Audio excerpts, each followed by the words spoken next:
नमस्कार, पिंकल मेहरा डोगरा जन। जैसे कि आप सभी को पता है कि हाल ही में जम्मू कश्मीर में जो विधानसभा चुनाव है उनकी प्रक्रियाएँ लगभग संपन्न हुई हैं और अब उनके नतीजों का इंतजार है।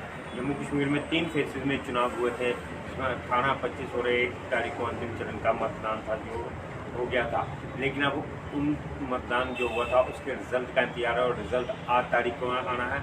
और ऐसे में अब विभिन्न एजेंसियाँ हो गई, चाहे न्यूज़ चैनल हो गए या प्रिंट इलेक्ट्रॉनिक से जुड़े जो एजेंसियाँ रहती हैं, उनके द्वारा अब एग्जिट पोल के जो सर्वे हैं वो भी सामने आना शुरू हो गया। और हर एजेंसी जो वो अलग अलग अपने अपने जो तौर तरीके उनके रहते हैं, उनके हिसाब से जो सर्वे करी है और उन सर्वों में अब ये जो नतीजे हैं उन नतीजों की क्या रूपरेखा आ रही है।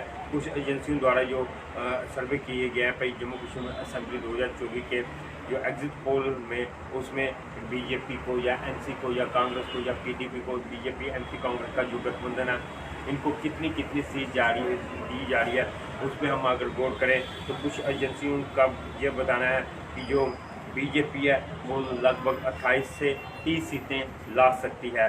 वहीं बात करें कांग्रेस की, वो 3 से 6 ला सकती है। और नेशनल कॉन्फ्रेंस की बात करें वो भी 28 से 30 ला सकती है। अगर इनको गठबंधन में जोड़ा जाए तो लगभग 30 से 35 ला सकती है। पीडीपी जो है वो 5 से 7 ला सकती है।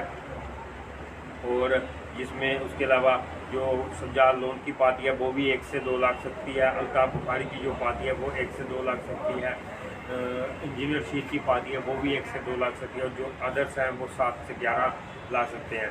और इसके अलावा कुछ एजेंसियों के जो एग्जिट पोल हैं उनके मुताबिक ऐसा बताया जा रहा है कि जो बीजेपी है वो लगभग कोई 28 के आसपास रह सकती है। लेकिन नेशनल कॉन्फ्रेंस और जो कांग्रेस है वो लगभग 43 से 44 सीटें ला सकती है। पीडीपी जो है वो 7 से 8 सीटें ला सकती है। और जो अदर्स हैं वो भी 11 के करीब 10 से 11 सीटें ला सकते हैं। इसके अलावा कुछ एजेंसियों के जो एग्जिट पोल है उनके मुताबिक ऐसा बताया जा रहा है कि जो बीजेपी है वो लगभग 20 से 25 सीटों के बीच में रह सकती है। जबकि जो नेशनल कॉन्फ्रेंस और कांग्रेस का गठबंधन है वो 35 से 40 सीटें ला सकता है। पीडीपी जो है वो 5 से 7 या 8 सीटें ला सकती है। और जो अदर्स हैं वो 12 से 16 हो सकते हैं। और कईयों के जो एग्जिट पोल है उनके मुताबिक ऐसा बताया जा रहा है कि जो बीजेपी है वही 28 से 30 ला सकती है। कांग्रेस और एनसी का जो गठबंधन है वो लगभग 30 से 35 के बीच में ला सकता है।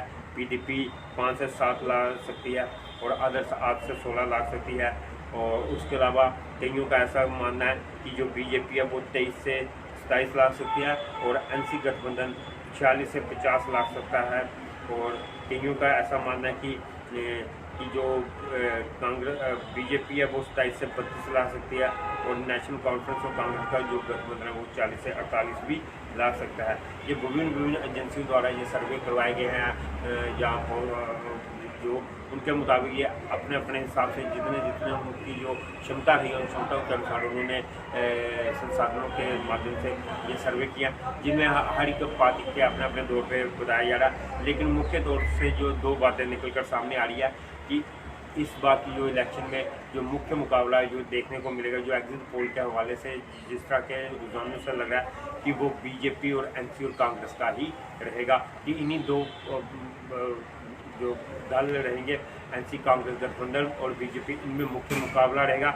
लेकिन पीडीपी भी इनमें किंग मेकर की भूमिका में दिख सकती है। अगर तो 30 से 35 वाले आंकड़े पर को लेकर हम चलें तो उसमें पीडीपी की भूमिका भी अहम हो सकती है, जिसमें एनसी कांग्रेस को 30 से 35 के करीब या सीटें अगर निकलती हैं तो उसमें पीडीपी की भी सीटों का फिर अहम योगदान हो सकता है अगर सरकार बनानी है। अगर बीजेपी की बात करें तो बीजेपी की भी अगर 28 के करीब सीटें निकलती हैं तो उसमें भी फिर जो आज़ाद उम्मीदवार हैं उनकी भूमिका अहम हो सकती है। या इन तीनों जो दल हैं जिसमें भी कांग्रेस को तो आप छोड़ दो, एनसी और पीडीपी का भी जो है कि रोल अहम हो सकता है। उसके अलावा अगर बात करें कश्मीर संभाग से तो ऐसा कहा जा रहा है कि जो कश्मीर संभाग में एनसी है वो लगभग 25 24 से 25 के बीच सीटें निकाल सकती है। PDP 6 से 7 के बीच निकाल सकती है। कांग्रेस भी कश्मीर समागम में दस्तक अच्छी देकर 4 से 6 सीटों के बीच में निकाल सकती है। लेकिन कई सर्वों के मुताबिक ऐसा कहा जा रहा है कि बीजेपी ने हालांकि वहाँ पे कुछ उम्मीदवार उतारे हैं, लेकिन वो अपना खाता नहीं खोल पाएगी। और जो JKP है वो भी 1 से 2 सीट निकाल सकती है, जो JKPC है वो भी 2 सीटें, और जो AIP है वो भी 2 सीटों के आसपास निकाल सकती है। तो कश्मीर की बात करें, अगर जम्मू सूबा की बात करें, जम्मू प्रोविंस की बात करें, तो इसमें जो बताया जा रहा है, जो कुछ मीडिया या सर्वेों के मुताबिक कि जम्मू संभाग में NC जो है वो लगभग 4 से 6 सीटों के बीच में रह सकती है। PDP शायद खाता ना खोल पाए। कांग्रेस भी इसमें बताया जा रहा है कईयों में कि बहुत ही निचले स्तर पर रहेगी, 1 से 4 के बीच में रहेगी। हालांकि ये कुछ असंभव सा लगता है, क्योंकि हालांकि जम्मू प्रोविंस में कांग्रेस का काफ़ी जनाधार है, लेकिन ये तो अब जब EVM खुलेगी, जो वोटर्स हैं उन्होंने किस पार्टी के वोट किया है उस पर निर्भर रहेगा। और जो JKNPP थी वो भी खाता नहीं खोल पाएगी, शायद BSP भी ना खोल पाएगी। और बड़ी बात जो जम्मू संभाग में जो कुछ सर्वे बताया कि BJP 28 से 30 सीटें ले सकती है। ये सारे सर्वे जो है ये विभिन्न एजेंसियों द्वारा अपने अपने स्तर पर कराए गए हैं, और इन सभी जो सर्वे समय चर्चाओं में बने हुए हैं, या अपने अपने जो एजेंसियों द्वारा या न्यूज़ चैनलों द्वारा जो अपने अपने चैनलों पर प्रसारित की जाए, इन सभी को हमने ये जोड़कर आपके सामने एक पिक्चर लाने की कोशिश किया कि हर चैनल या हर एजेंसी अपने अपने स्तर पर अलग अलग सीटें दे रही है। कोई BJP को 20 से 25 दे रही है, तो कोई नेशनल कॉन्फ्रेंस और कांग्रेस के गठबंधन को 35 से 40 दे रही है, कोई 23 से 27 BJP को दे रही है, कोई बहुमत वाले आंकड़े के पास पहुंचा रही है NC कांग्रेस को। कई जगह BJP को कई सर्वों में अच्छी पकड़ के साथ दिखाया गया है, जिसमें कि BJP जो है वो 28 से 30 निकाल सकती है, तो वहीं NC कांग्रेस का गठबंधन है वो उसको भी लगभग इसी के आसपास रखा गया है। तो ये मिली जुली ये इस समय जो रोजाना एग्जिट पोल के जो नतीजे वो विभिन्न एजेंसियों द्वारा दिखाए जा रहे हैं।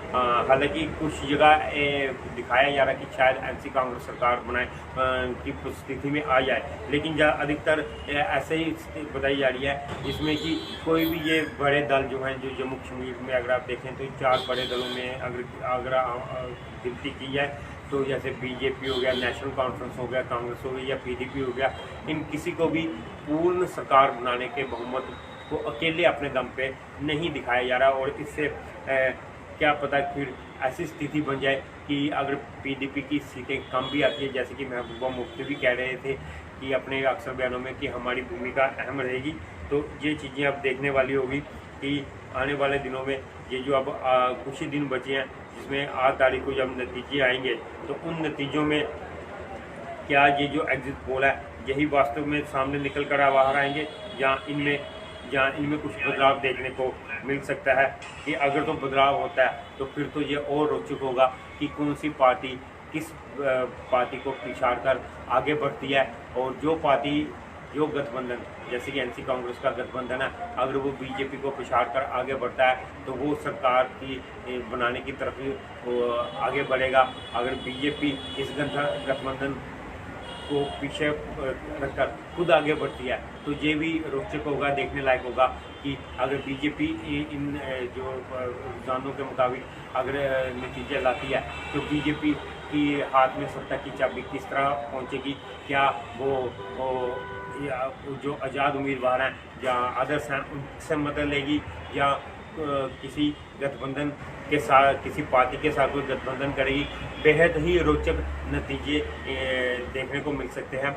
और ऐसा लगा है कि अगर सभी पार्टियों ने अगर बहुमत के आसपास तो नहीं दिख रही, अगर नहीं निकलती है, तो फिर क्या ये जो नतीजे हैं ये किसी भी एक दल को बहुमत तक क्या ला पाएंगे। अगर नहीं ला पाएंगे तो फिर क्या गठबंधन की ओर सभी पार्टियों का रुख होंगे, सभी पार्टियां जो आज़ाद उम्मीदवार जीत कर आएंगे उनसे संपर्क में की ओर आगे बढ़ेंगी कि जो भी आज़ाद उम्मीदवार है वो उनकी मैनिफेस्टो के साथ, या आज़ाद उम्मीदवार का जो मैनिफेस्टो है रहे होंगे उनके साथ मिलजुल के एक कोई साझा कार्यक्रम बनाया जाए, जिससे कि उनका समर्थन उनको मिले और वो सरकार बनाने को में कामयाब रहे। लेकिन बहरहाल बेहद ही रोचक रहने वाला है, और सभी दलों के जितनी भी पार्टियां हैं उन सभी के नेताओं को और दलों को भी अब 8 तारीख का इंतजार है, जब 8 तारीख को काउंटिंग शुरू होगी और ईवीएम से उनके हिस्से के